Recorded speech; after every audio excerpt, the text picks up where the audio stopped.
think that there are so many challenges that we face in this area that I will just focus on, some of the current things that we talk about, because they can be opportunities too. And I was very excited when I first met Wirewheel and talked to other privacy tech providers, because it means we are reaching a different phase of the evolution of this topic that will help us get to a more strategic place. And I was very encouraged to see the poll and how many people represent companies that are in those more mature phases of evolution. That's another good sign that we're making progress as an industry.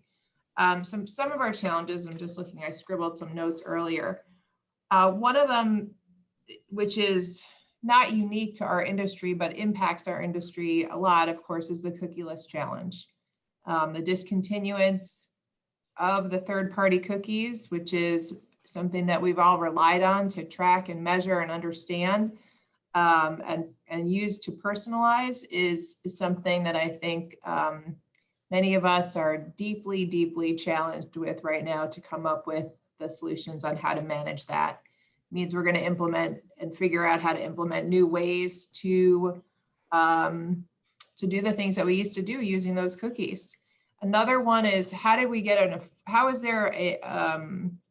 we have an affordable way to maintain a current understanding of all of our data assets in the data lifecycle, from acquisition to enrichment, insights, intelligence, use, sharing, disposition. There are some very expensive ways to do that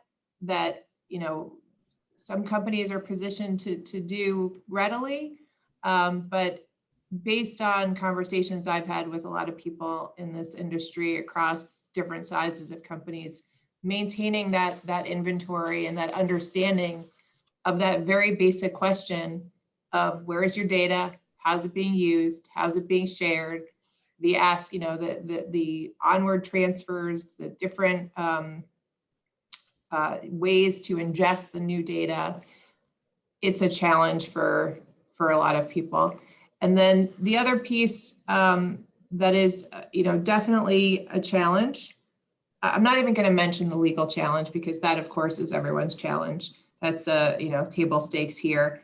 But then the consent piece, making sure that we all have the defensible rights to use the data that we have in the ways that we want to and need to, and customers want us to generally. So that evolution of managing consent is another challenge that I think many of us are faced with every day.